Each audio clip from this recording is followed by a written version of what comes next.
We are live downtown. It's kind of a fun shoot. They're thinking on building sort of like Boston's Big Dig. I would think they're going to cover up the highway and put a park over the top. That would be kind of a neat idea. You know, kind of take away from automobiles and give more back to people, which is the way architecture should be. Getting a good look at our live shot location. We've been using this as a backdrop, but now this street over here has gotten so busy that we're just hanging on the other side of the street. But it seems to me they're kind of doing in a very expensive way something that urban renewal has taken away from us. This used to be all buildings and stores and things like that, and then they dug it out and built the highway underneath. And now what they're trying to do is cover up the highway and put a park. And there's a lot of examples of how automobiles have taken precedent over human beings in urban planning and design. And we are going back into the other direction, where we're trying to make things more friendly for humans, and automobiles are becoming more of a secondary consideration. And part of that is using more mass transit, more pedestrian areas, more bicycle areas, more parks. But back in the 40s and 50s, we would flatten whole parts of cities just to build more highways and parking lots. And then we wondered why people didn't want to live in cities anymore. But they did, because that's where the opportunities were. They just moved out into the suburbs and took over more agricultural land. So, yeah. Plus, you know, the thing about people commuting long ways in, and there's still people who do it. There are people who live way, way, way out and commute every day, sometimes 2 or 3 hours a day, driving into the city from a more rural location. But be very happy to see that reverse. And you can see that they're trying to build residential downtown. These are all residential blocks over here. And I don't think it's a coincidence that they're talking about building parkland down here when they've built kind of expensive condo space next to this noise here. And this is something that people put up with, suffer in silence.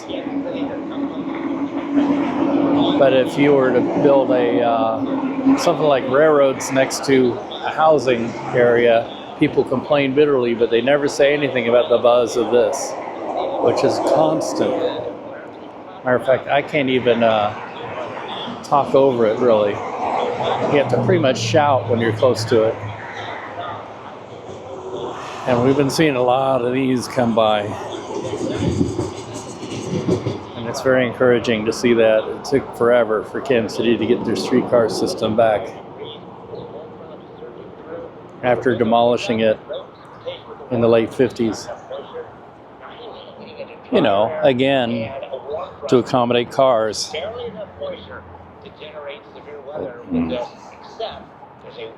Can't do everything for cars. Cars aren't living things. The people in them are. Beautiful morning. It's a bit chilly with that wind, but otherwise.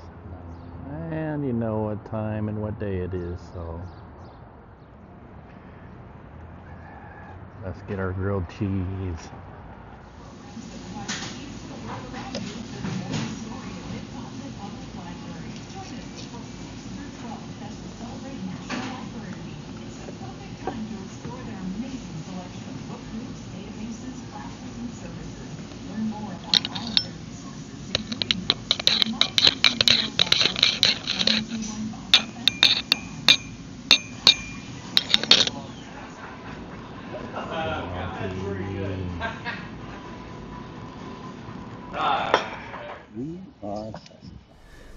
Well, let me tell you, this is quite interesting. It's a mass casualty exercise to train students here at the Metropolitan Community College Medical Sciences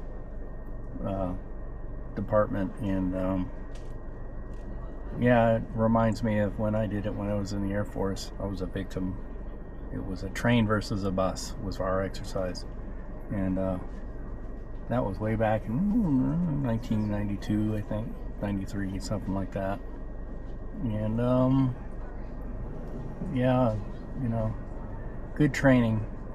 Don't say something like this wouldn't happen, because it actually did, right around the corner here at Union Station. So, yeah, very important. I've decided I don't quite need to go home yet. I got some things I need to get organized. So, I'm gonna have my cappuccino.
The last shrimp dinner of Lent.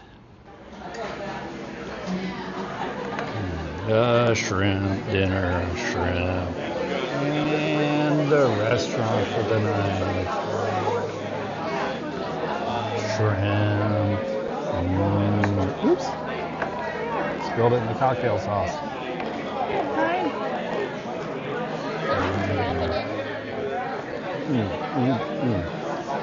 It's terrible. Luke is being the helper.